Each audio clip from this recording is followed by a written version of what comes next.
Welcome back to the show. Check out these headlines here. We got a great one lined up for you today. Bragg Garlinghouse and so much more. Somebody roll that beautiful intro.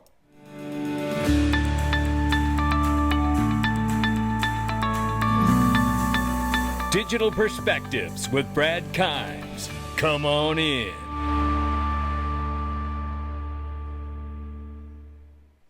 Welcome back to the show. You can follow us on Twitter, YouTube, and digperspectives.com. Right now, $2.51 trillion market cap for crypto. We are off by 1.6, 65,500 plus for Bitcoin, 3,500 plus for Ethereum. Tether market cap is 112 billion plus. USDC is 32 billion plus market cap. XRP at the number 8 spot is 50 cents. We're up 2.3 on the 24 and 1.3 on the 7-day. The range of price very quickly between 48 and 52 cents. Okay, so let's see what's going on. Have we turned around? Have we hit that bottom and made the turn? I don't know the answer, but I'm here to find out. And I want to tell you right now, while you're waiting, you should check out iTrust Capital as the best home for crypto, gold, and silver IRAs. Don't believe it, it's still true. Click the link underneath the video, find out for yourself, and all the empowerment that comes with your own back office. Yeah, you don't get that with other products, but you do at iTrust Capital. Check them out. You can roll over your 401k too and other products. Let's start right here as 10 exchanges operating in Europe alone could be fined 1 billion pounds or more, euros or more from June 30th onward. So in just another 13 days, oh my, what are we going to see? June 30th is when this all starts here. What is going to happen with USD Tether that does not qualify, as we understand it, underneath MiCA's regulations for stablecoins? Bum, bum, bum, bum. Bum, bum, bum, bum. You know, we're going to find out. Here's a quick reminder here from David Schwartz. Listen to the size of this market. I want to take a step back and I want to talk about that inflection point that I was talking about and what's going on right now. And one of the places where you can see that the most easily, I think, is with stablecoins. The current market cap of stablecoins is around $160 billion, and it's growing so rapidly that that number is, it's going to be obsolete by in months. It's expected to grow to almost $3 trillion by 2028. And this is the next statistic is, I think, the most important one. Remember, I was talking about bleeding over into popular culture. It's great if everybody in the Bitcoin space thinks Bitcoin's great, if everybody in the crypto space thinks cryptocurrency is going to take over, everyone in the DeFi space thinks DeFi is going to be the next big thing. What about people outside the space? 97% of institutional investors believe that tokenization is going to significantly affect asset management. These are people who they're not Bitcoin people, they're not crypto people, they're not blockchain people, they're not DeFi people, they're institutional investors. These are some of the most conservative people in the world, right? And they think that the technologies that we're building are going to revolutionize their industry. That is that bleed over into popular culture. The market value of tokenized US securities alone is $1.5 billion. This is a new space. So that is that number is probably different by the time I get off this stage. And of course, the growth of tokenized assets, $16 trillion forecast by 2030. I think that's probably going to be conservative. It just makes sense to get into these spaces. If DeFi spaces and tokenized spaces are where the investors are going to be or where the money is going to be, that's got to be where the assets are, right? The assets are going to chase the money. There you go. So we're talking about watching a gap between 1.5 billion close to 16 trillion. Yeah, that's how early we are. Just wanted to level set. Let's say you own Real USD, which is Ripple's stablecoin that's likely to be launched by the end of this year, and you own it when they release it. Let's say there is a financial crisis and the FDIC does what it is said on video, and it's going to do, which is bail-ins, steal money out of your bank account to cover for the government screwing up the economy. They will have to shut down the banks while they do this. Think bank lines, bank runs. People won't be able to get their cash for a period of time. This scenario is why Elizabeth Warren and her banker friends don't want crypto. They don't want us to have a crypto lifeboat. He's absolutely right here. Absolutely right here. This is why when we see the Real USD come onto the XRP ledger and Ethereum network, you have to start asking yourself, why would you be anywhere else? You could have everything living right there on the ledger, which has never been hacked or compromised. I want you to listen to this quick clip right here. The Federal Reserve has a strong interest in ensuring that any stablecoin offering operate within an appropriate federal prudential oversight framework. But when are you going to move into stablecoins? Yes.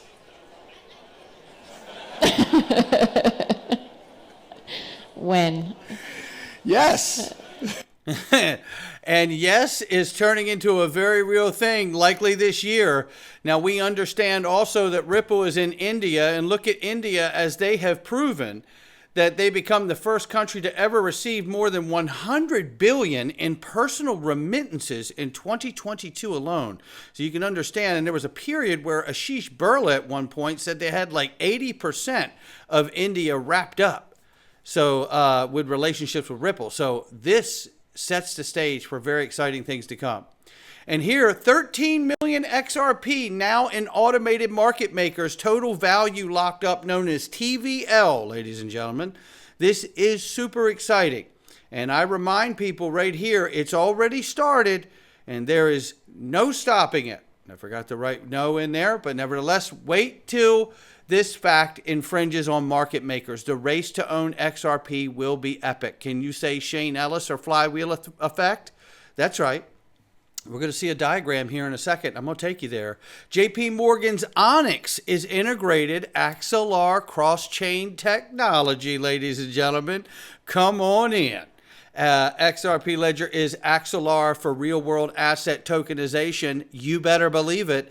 And this is remarkable. As you can see right here, as they're showing you, XRP Ledger, source chain, cross-chain flows, Axelar network, yada, yada, yada. You see it all right there. They're showing you the business. That's what you need to know. We love seeing this because we know JP Morgan's Onyx leveraged Axelar's cross-chain technology to enable interoperability with private and permission blockchain provided by Providence blockchain zone. And it goes on. But you get the point. We have more to look at.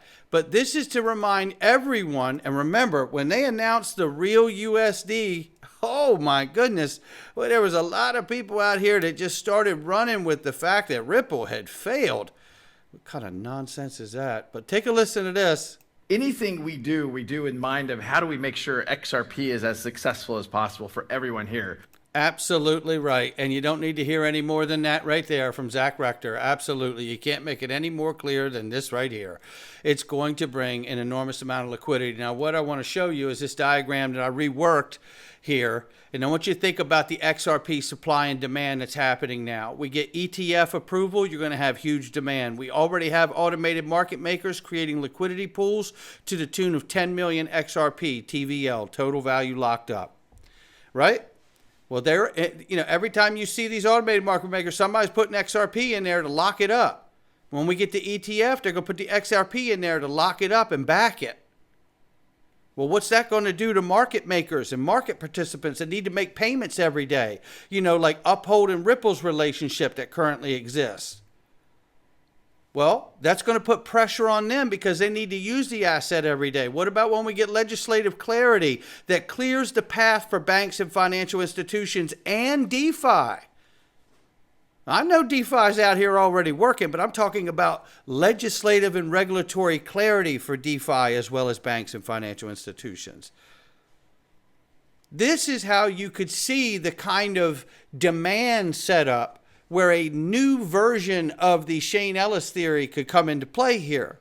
The old version of Shane Ellis theory was simply that, big, large institutions would come in and buy out all the centralized exchanges of the liquidity of XRP, and then it's over. Retail doesn't have it anymore unless they bought some before that happened. But here in this situation, you could actually just see the market conditions creating that scenario. The more AMMs that come out, the more XRPs that locked up. The more ETFs for XRP that eventually come out, which I think will happen, then the more XRPs locked up. Uphold and Ripple are already partnered making payments for companies and financial institutions right now, but as that market begins to open up and serve the institutional side and the enterprise-facing side, you're going to see more and more demand to use the XRP asset every single day. When that dawns on those institutions and all of this gets a hold of them, they're going to know that buying XRP today is the better price than trying to buy it tomorrow or the next day. That is how you kick in a Shane Ellis theory slash flywheel effect, because then you also factor in the competition of remittance company A competing with remittance company B, bank A competing with bank B and C and D and so on. Then that demand internally creates the flywheel effect as everyone begins to experience the benefits of using a new asset like XRP. Oh, I love where this is going. Good Morning Crypto shows us this very quickly here. It says Bitcoin today, 66,708. Bitcoin 6 years ago was 6,500. ROI of 926%. Ethereum today, 3,600. Ethereum 6 years ago was $490. The ROI, 635%. Gold today, 2350. Gold 6 years ago was 1271. ROI of 85%. XRP today is 49 cents. And 6 years ago today, it was 53 cents. It's an ROI of negative 7.5%. One of these is not like the other. One of these is yet to have its explosive moment. Which of these four assets will have the highest return on investment over the next 5 years? And I believe it will be XRP, not financial advice. Looking at this chart here, there's also an analyst in Frankfurt Stock Exchange that predicts a 2,000% rally. It's Oliver Michel here, CEO of Tokentus Investment AG.